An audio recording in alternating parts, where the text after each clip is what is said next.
This is a video tour of 3413 Tam O'Shanter, and this is just the view from the front porch. This property is really unique, and you'll see that as we go through, but one of the unique things initially is just it's got a very circular sort of driveway that comes and wraps around here to the top. And you can see you've got a lot of foliage and trees that block view kind of in all directions here. So here is a quick view of the front of the house, and you can see the stairs here going up to the front door. Coming around this side, you can see what I'm talking about with the curved driveway that goes into the garage space here. The land that this property sits on is very interesting. There's a lot of just like natural growth going on that gives it a very wild sort of appearance. So let's go around and do the outside first, because I think that's one of the most interesting things about this property. So pretty big drop off here on the side, covered in foliage.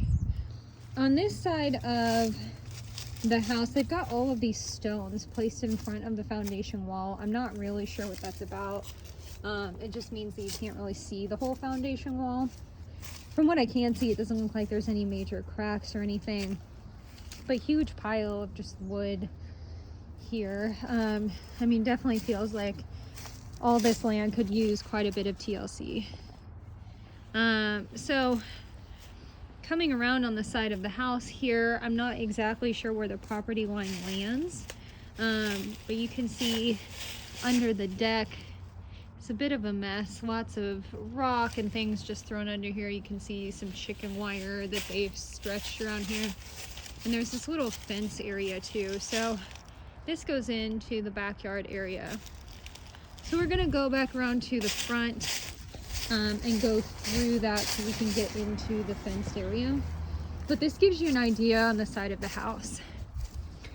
Painting generally looks okay. It's definitely a little sun worn in some places, but I don't see a lot of areas of wood rot or anything like that. Some cracks in the driveway here. You can see there's a gutter extension for water that's dumping water out right here, which is probably part of that settling crack. Okay, walking back around the retaining wall, and we are going to go inside. Cosmetically, the house feels a bit hodgepodgey. You know, like parts of it were updated and other parts weren't, and there's not really like a consistent color scheme from room to room. So it could definitely use a little bit of work in that way. So I'm just gonna pan around this living room space here. So those windows go out the front of the house, which is facing north for reference. You've got a wood look laminate on the floor and darker wood paneling. And then you've got obviously exposed beams and the wooden details here on the ceiling as well. More doors to the back.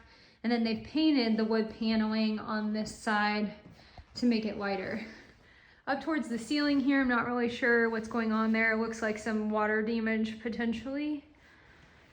So pretty big living room space that you walk into, and you can kind of get an idea of what's going on here layout wise as well. So we're gonna go towards the kitchen. Before you hit the kitchen, directly to my left is how you get into the basement. We'll do that after we do the main level. So here is your kitchen, which is really a pretty decent sized kitchen. You've got a gray sort of subway tile and granite countertops here in the kitchen. But again, just kind of like a hodgepodgey consistency of wood colors and paint colors and flooring. You can see how the flooring is all kind of different in different areas. So skylight here in the kitchen.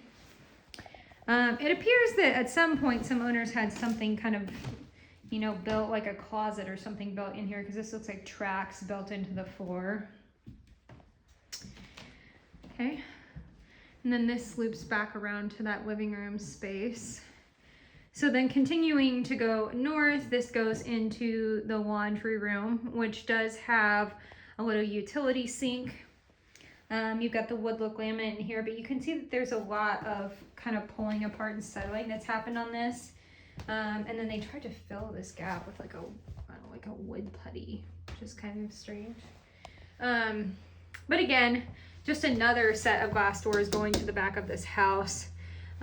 There's an excessive amount of doors in this property. We're gonna try it. Oh, there's, okay.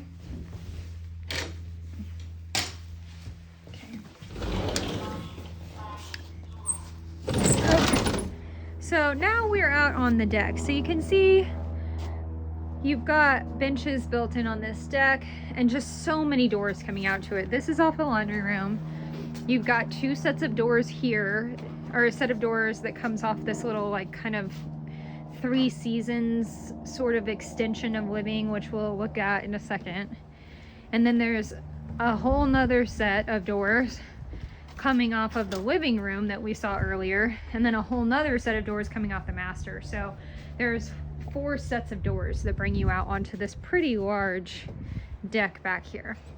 3D composition roof on the property. It doesn't look bad. I'd say that it's probably its half-life if I had to take a guess. And then this is the view of the backyard. So as you can see, pretty wild as far as the growth around the edge of the property, which kind of gives you the sensation that you're not smack in the middle of town, even though you are.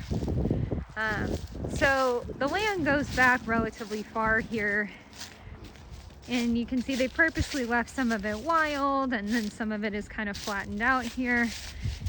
You can see where they had some sort of gardening situation they were probably dealing with here at one point. So the land does go all the way back to that chain link fence there. I'm not gonna walk into it just because of all the overgrowth.